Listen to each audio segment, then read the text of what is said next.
Hey, yo, what's up, YouTube, man? It's your boy, Ashton Jackson, and in today's video, I'm going to be talking about Demarcus Lawrence breaking this morning news that he is going to be on IR, so that's news I need to talk about. Micah Parsons suffering an eye ankle sprain, and Mike McCarthy discussing in the press conference that he had yesterday that they're planning to be without these next 2 weeks, but for sure, the Pittsburgh game, planning to not have Micah Parsons. And then I'm going to talk about some potential moves we should make at the defensive end spot with both guys being gone and things of that nature. So before we hop into the video, I appreciate if you guys would like the video.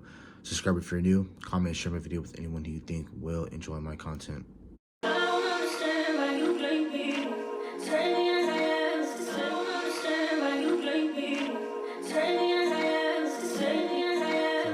Hopping straight into it, man. Obviously, you guys know that we played football last Thursday against the New York Giants, and we ended up winning that game 20-15. But one of the many problems that we had coming out of that game was the injuries that we had, mainly to the defensive side of the football. That was very crucial, and they were your two best defensive linemen, and Micah Parsons and Demarcus Lawrence. Demarcus Lawrence injury, I'm going to touch on real quick, is a little bit more significant than Micah Parsons. I feel like Micah Parsons, he can come back basically that San Francisco game and will be fine, I believe. But that D-Law injury is similar to that injury of what Jordan Lewis had in 2022-23 when he broke his foot with the Liz Frank injury as well. That's a little bit of a significant, more longer injury type of injury that he's going to have. So really, I think the short-term replacement for him is going to be Marshawn Kneeland. We drafted him in 2024 April draft in the second round out of Western Michigan, and that was his comp. His player comp was of a guy like Demarcus Lawrence. Same, Boise State is a smaller school than Western Michigan is smaller than Boise State, if we're comparing school sizes, but still relatively small schools. And, the Dallas Cowboys love getting their small school player gyms. So I think Marshawn Kneeland is going to be a solid player. He got a sack for you on Thursday. When Daniel Jones was trying to do a quarterback read, he read it wrong, and because the Marshawn Kneeland did a really great job acting like he was going for the running back, held his ground, and got a sack on Daniel Jones. So Demarcus Lawrence, it was reported this morning by Todd Archer that he is going to be on IR for right now, right? And IR means you're out for a minimum of 4 games, so that means he's going to miss Demarcus Lawrence we're talking about. He's going to miss the Pittsburgh Steelers, the Detroit Lions, the San Francisco 49ers, and the Atlanta Falcons. Those are 4 games he's definitely going to miss. And he's also going to have that in-between time between Detroit and San Francisco where he's going to have a bye week. So that's going to be very imperative for us to, so he has an extra week to prepare, and maybe he can come back definitely after the Atlanta Falcons game instead of if we had 4 straight games of playing those opponents that I just said, Pittsburgh, Detroit, San Francisco 49ers. Then we had a bye. Then it would be even more tough, but I'm glad that we have a bye week between Detroit and San Francisco. Again, looking at Detroit last night, they're going to be a very tough team to beat. As always, I don't think it's going to be easy. San Francisco is going to be very tough. I'll talk about them when it's time to talk about them. Detroit, not Detroit, but Pittsburgh, who we play coming up. If you play this rinky-dink 1993 type of West Coast offense, you're in trouble. If you run the curls, comebacks, hitches, flat routes, you're going to be in trouble when you have to play the Pittsburgh Steelers, who are going to sit on that and they have really great athletes, and then your offensive line can't protect. It's going to be very tough because they have very lethal pass rushers on the interior and on the edge. So the Dallas Cowboys have to play a complete football game for these next 2 weeks, and they're really going to have to depend on their offense. But really, defensively, the move that the Dallas Cowboys did make this morning was, per Jeremy Fowler, the Dallas Cowboys did sign pass rusher KJ Henry to a 2-year deal on the active roster off the Bengals practice squad. KJ Henry was part of the Washington Commanders. That's where he first was drafted to. He got cut in the training camp, cut type of stuff. The Bengals picked him up, and the Dallas Cowboys picked him up off of practice squad. Now, that's what the Dallas Cowboys and specifically Jerry Jones were saying. Somebody asked him a question like, hey, are you going to make moves for positions that need? And they were like, no, we're just specifically talking about defensive end. They're saying we're just going to sign guys off of people's practice squad.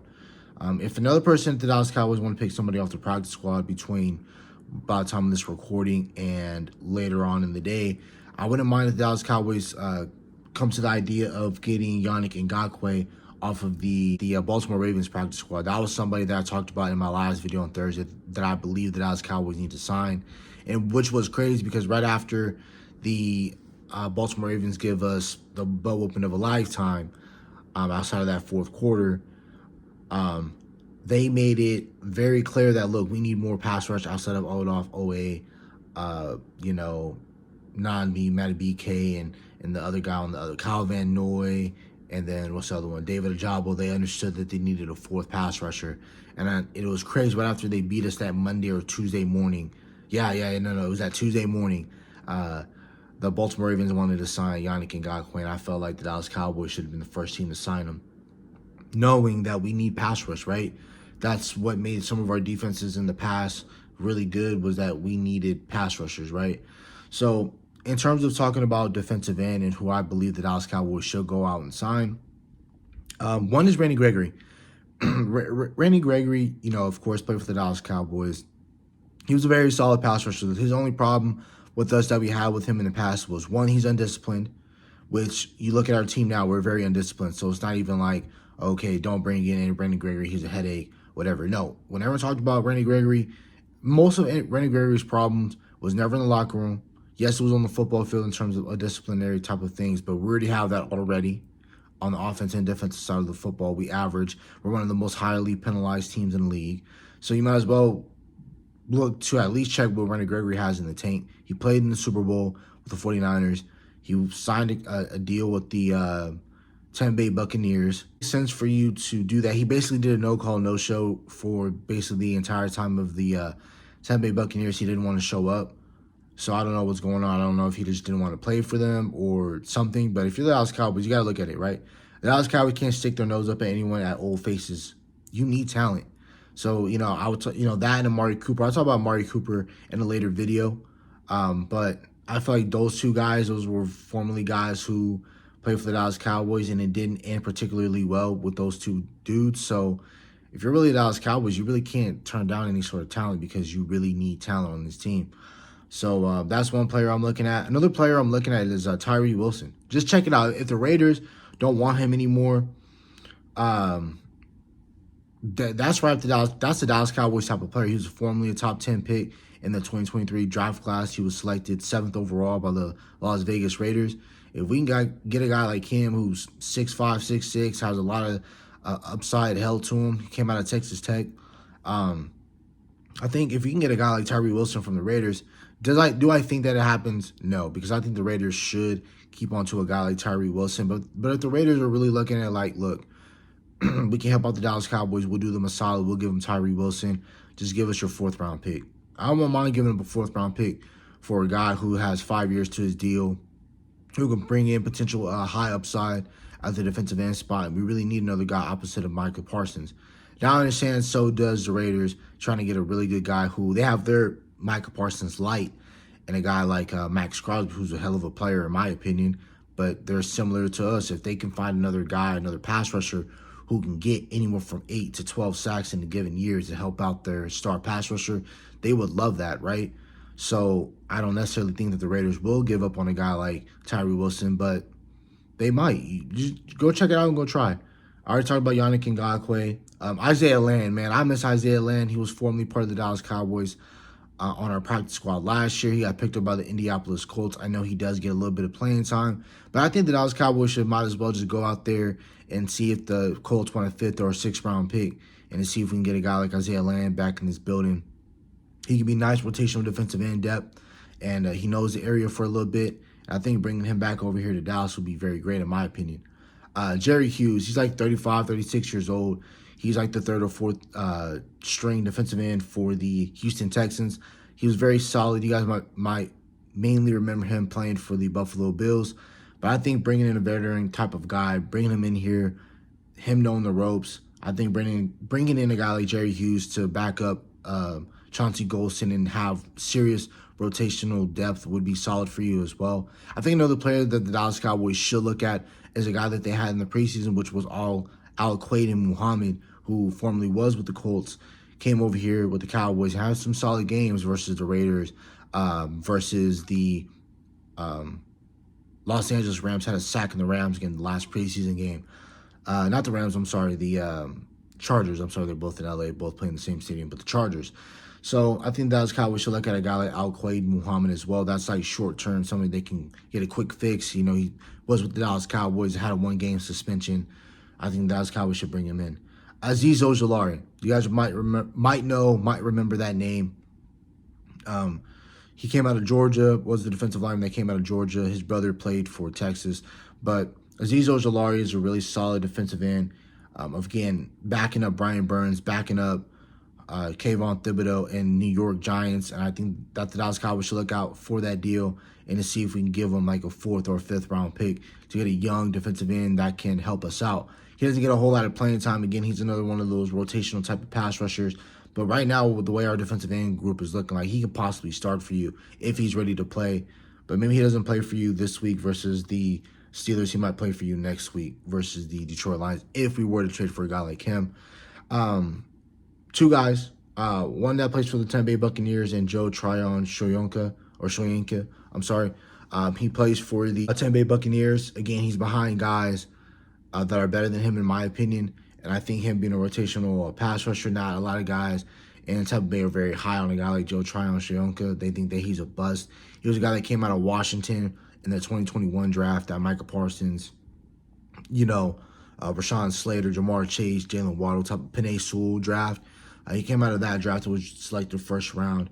I think Dallas Cowboys should look at him. Again, another high upside player. He was a former 1st round pick. If you can get him for a cheap day 3 or late day 3 pick, I think Dallas Cowboys can look into that. Again, has a 5-year deal. So the Dallas Cowboys can bring him in and even give him a further look into next year under a new system, because I'll talk about this year later around the bye week. Or it depends on how these 2 games go. I definitely will talk about where our season is probably going to be headed. And depends if we need to start firing mocks up in November, December, or whatever the case might be. My last but not least player is Pat Jones. In 5 games, he has 4.5 sacks with the Minnesota Vikings. Last year, he was ranked as one of the worst pass rushers in the league. And again, I think bringing in a guy like him, who's a rotational defensive end for them, I know it's going to be tough getting him from the Minnesota Vikings, who are really high right now. They're on a 4-game winning streak. They haven't lost a game so far in this NFL season. They look tremendously well. I don't think they want to give up on any other guys, especially guys that have 4.5 sacks in 5 games in this season. It's going to be very tough. So I think that the Minnesota Vikings are not going to give up on a guy like him. So, I mean, those are all guys that I'm saying that Dallas Cowboys should look at. Randy Gregory, he's a free agent. Look for him. Tyree Wilson plays for the Raiders. See what the Raiders want from him. Yannick Ngakoue, poach him off the Ravens practice squad. Get Isaiah Land. Try to get him back in the building. See if we can give up a 4th, 5th, or 6th round pick to get him back. Jerry Hughes is 38 years old. No, he's not. He's up there in age. He's like in his mid-30s for sure. 35, 36, 37, 38. He's definitely up there in age. But again, a veteran defensive end, we need that in this room. Azeez Ojulari, young defensive player playing for the New York Giants. Let's see if we can give up, again, a day 3 pick and trying to get him. Joe Tryon Shoyinka, former 1st round pick, a lot of upside, 6'4", 6'5", type of player. Pat Jones, the 2nd. Again, the Dallas Cowboys need guys that can get some pressure, because we have nobody outside of Micah on this defensive line group who can get pressure. So we need to start making moves and serious moves. We did sign KJ Henry. D-Law is on IR for at least minimum missing 4 games. And then we're going to get Micah Parsons back probably for that San Francisco 49er game, because he's dealing with a high ankle sprain. That's about it for the video. Hope you guys have a nice day. Stay safe, stay blessed. Bye.